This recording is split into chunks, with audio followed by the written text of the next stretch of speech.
What's up everyone on the internet? Thank you for making this video party. I'm so excited to upload this one for you guys because for this video we're going to be taking a look at Crunchyroll's newest fighting anime, and that is The God of High School. You know, normally when I say the title out loud I always forget the and just keep saying God of High School, so probably for this whole entire video I'm probably going to keep saying God of High School. Anyway, God of High School was released over the summer this year and was originally a South Korean webtoon, which was then later on adapted into a Japanese anime. And the anime is pretty much straightforward, which is you have this big giant tournament where you have all these fighters from around the world with different fighting styles come together in this one arena and just slug it out and just beat the crap out of each other, where the winner will have one wish granted. And at the center of the story we follow three fighters throughout this first season, which are Jin Mori, who's a Taekwondo expert, Han Dwai, who knows karate and has this hell of a punch, and then we have Yumira, who's very good with a sword and is a master of the moonlight sword style. But because they're best friends in a fighting tournament, we know that at some point they're gonna have to fight each other. And I was expecting to have like this Obi-Wan Anakin best friend torn down relationship, because at the end of the day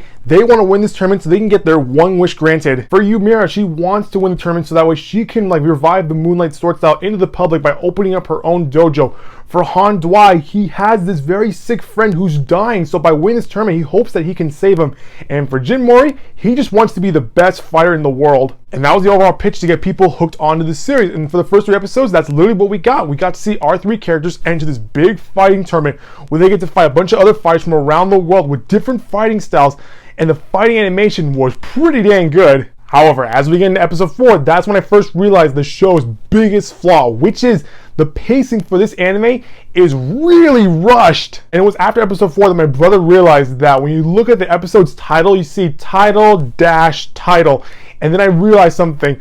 They really just took 2 episodes and put them into one 23-minute viewing. Because as you get further on into the series, you begin to notice that a lot of stuff is taken out of context. Like, oh look, this person over here is having secret training. Well wait, why didn't we see that?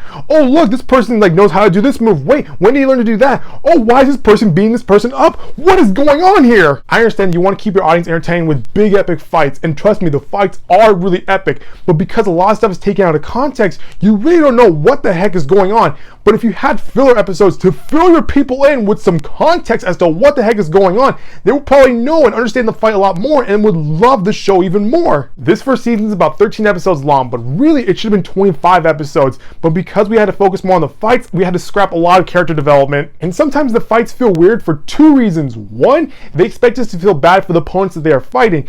And 2, the context they took out that led to the fight, they put it during the fight. Let me give you an example that uses both points. In one fight we have Han going up against this big brute in his late 30s who wants to win the tournament so that way he can go to college and get a better job. But because there was no build up for this character, they expect us to like feel bad for him in the first 15 minutes as he's fighting Han. And I'm like, man, I really felt bad for this character had he had an episode before his fight with Han. But because his backstory is introduced during his fight with Han, the fight's pretty much broken because we can't feel sympathetic for this character, and the fight is constantly getting interrupted by flashbacks. One other thing that bothered me was that there was no main villain throughout this entire first season, because throughout this first season we keep jumping from one potential villain to another, to where it's like, oh look at this guy, I guess he's gonna be the villain that we're gonna have to fight at the end of the show.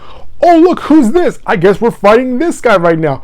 Oh, looky here, look at this guy. I guess he's gonna be the villain that we're gonna have to fight in the finale. Again, pacing issues. I feel like the people at Crunchyroll did not know where to go with this anime, even though they have source material to base this anime off of. Because by the time I finished watching the final episode, I was actually glad that this first season was over, because I hope that if they do go on with season 2, I'm hoping that they're gonna learn from their mistakes and add more episodes so that way they can fill us in with more context so that we can better understand the story. I'm actually thinking about giving the webtoon a try, because when I told my friend that I was watching God of High School, he told me that he was watching the show as well, but also he was watching the original webtoon.